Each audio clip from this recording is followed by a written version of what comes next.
This happened 2 years ago on Halloween of 2023. I'm a 25-year-old male, but at the time of this story, I was 22. I had a long day of work due to a festival we had where we had parents bring their kids to the center for various activities, such as many different competitive games, a costume contest, trivia for candy, and a kids vs. parents dodgeball game. Overall, it was a very fun time, but it was definitely tiring. For context, I'm a community worker, so doing community events is pretty much what I do on a normal basis. But it's also draining, if that makes sense. Anyway, after it was all done, I went home and was ready to call it a night. About an hour after I got home, it was around 6 something, my little sister called me. My sister, who I'll call Savannah, wanted me to take her and my nephew, who I'll call Jackson, trick-or-treating because neither our parents nor Jackson's parents felt like doing it. And as it usually goes, it fell on me to be the cool big brother to step in and make it happen. Savannah was 15 and Jackson was 11. Even though I wasn't feeling it at all, I got up, threw some clothes on, and headed to my parents' house to pick them up. Once I got there, I asked if they were ready, but Savannah was still finalizing her costume. She was dressed up as Raven from Teen Titans. She even had the white makeup on to give that ghostly appearance Raven usually has. Jackson was dressed as Sub-Zero from Mortal Kombat. Once Savannah was done, we got in the car and were on our way.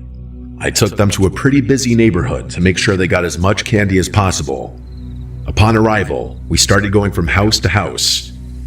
Everyone we ran into was friendly and had plenty of treats to hand out. There was even one house where an older man gave them each a hot dog and a soda. He said every year for Halloween, he doesn't hand out candy. He grills food instead because he'd rather give kids something with protein since it's good for the body. Honestly, we probably need more people like that. We passed a lot of other kids, and some gave compliments to Savannah and Jackson's costumes. I also saw some really cool costumes myself. Everyone in the area seemed to go all out.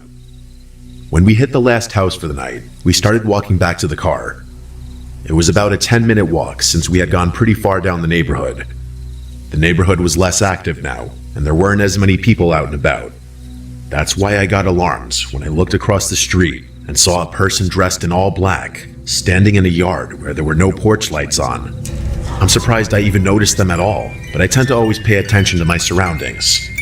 When I looked closer, it seemed like the person was wearing a hooded cloak with an all-black outfit and a mask because I couldn't see their face at all. I honestly couldn't tell if it was a man or a woman. Whoever it was, they appeared to be looking at us. I told Savannah and Jackson to stay close to me and said, "There's a suspicious person across the yard. Look, but don't stare." I said that so they could see who I was talking about without encouraging the person to approach or follow us. Jackson laughed and thought it was just someone trying to scare people walking by. Savannah, though, looked noticeably worried. Now, just to add some context, I was carrying a backpack with a Glock inside, and Savannah knew this. So when I told them to stay close, she probably realized I was being serious. Jackson was clueless. He's too young for me to tell him that I carry a real gun. As we were walking away, it looked like that person was still watching us, even though it was hard to tell in the dark. We were getting closer to the car when I suddenly heard heavy footsteps behind us, like boots hitting the concrete. I turned around and saw that same person again. Same outfit, all black. But this time, I could see more clearly. They were wearing a tactical vest, tactical boots, and black pants tucked into the boots. They had on a full spandex mask that completely covered their face. That made the situation way more serious. When you see someone dressed like that, the first thing that comes to mind is that they're armed. He's following us, I thought. I whispered to Savannah and Jackson, "I need you both to listen very carefully. Do not stop walking and do not look back. The person I mentioned earlier is following us. They're behind us right now. The last thing we want is to alarm them or set them off, so just keep your composure and keep walking." I mainly looked at Jackson when saying this because he's younger and might not fully understand how serious this was. Savannah understood completely. We kept walking and did occasional glances behind us. The person stayed the same distance away but was still following. When we got to the car, they were still coming our way. That's when I decided to make a bold move. I pulled out my Glock and pointed it at the person. I asked why they're following us. The person raised their hands, as if they didn't expect me to do that, then slowly removed their mask. It was a woman, and she looked to be in her 30s. She took her mask off but didn't answer my question. She just stared at me blankly. I asked again, still pointing the gun, "Why are you following us?" What she said next made no sense. In an almost robotic tone, she said, "I'm an undercover cop. I was told there was a break-in, so I came to check it out. That's why I was standing outside that house. But when you looked at me funny, I assumed you were the one who did it. So it would be wise to lower that weapon, or I could have you arrested for threatening an officer of the law." I hesitated, but then lowered my gun. What else was I supposed to do? I didn't want to risk an arrest or ruin the kid's night, but her story didn't make any sense. She claimed she got word of a break-in, so why would she just stand outside facing away from the house? How did me looking at her funny make her think I was the one who did it? Why would I break into a house and then casually walk through the neighborhood? And why was she wearing a hooded cloak? All these questions were racing through my mind, so I asked her, "If you're undercover, why are you in tactical gear? Wouldn't that kind of give away that you're law enforcement? And what's the point of the cloak?"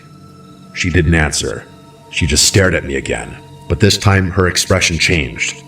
There was something malicious in her eyes, like she was irritated that I didn't believe her and was deciding what to do next. Jackson and Savannah stayed completely quiet through all of this. Then she smiled this creepy, unsettling smile and said, "If you didn't have that gun, this night would have ended a hell of a lot different for you." Right as she finished saying that, I noticed 4 figures suddenly emerge from between the houses, walking toward us. All of them were wearing tactical gear, but without the cloak. I instantly told Savannah and Jackson to get in the car, keeping my eyes on the woman and the figures. Once I saw they were in, I got into and drove off. As I was leaving, the woman was still standing there smiling.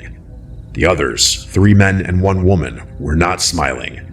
They had blank, emotionless faces, like they didn't even have souls. It's hard to explain. The whole car ride back was silent. I'm sure the kids were in shock just like I was. I dropped them off, made sure they got in safely, then went home to process everything that happened. The thing I couldn't shake off was why they targeted us. The neighborhood was full of people walking around, so why us? I wish I could say it ended there, but it didn't.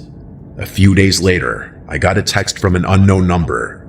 It was just a photo, no words. The picture was of my car, taken in the parking lot of my apartment complex. I contacted the police and told them everything that happened on Halloween night. They took the report, but they couldn't investigate unless a direct threat was made. Typical. Out of curiosity, and maybe stupidity, I went back to that same house where I first saw that woman. I knocked on the door, and a man in his 40s answered. I asked if they'd experienced a break-in on Halloween night. He looked confused and said no.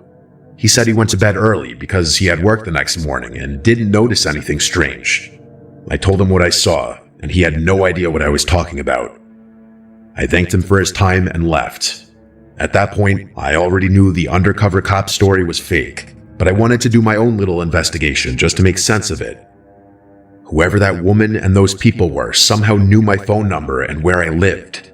It makes me wonder, was that not a random encounter after all? Were they watching me for a while? Were they planning something that night, and my being armed threw them off? All those thoughts messed me up and made me feel paranoid for a long time. I had to go to therapy and install a Ring camera at my front door just to feel safe again.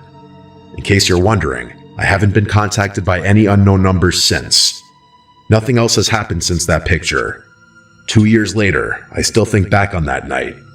Writing this out helps me a lot, and I'm trying to fully move on from it. But if there's one thing I want people to take away from this, it's to always watch your surroundings. You never know who might be watching you. It's easy to get caught up in something dangerous just for existing, so always stay safe and protected, because I can say with full confidence that being armed that night probably saved our lives.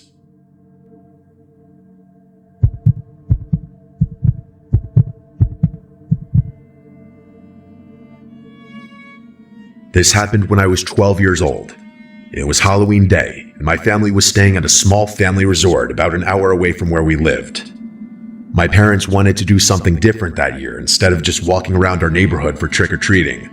The resort was holding a Halloween celebration that weekend with a bunch of activities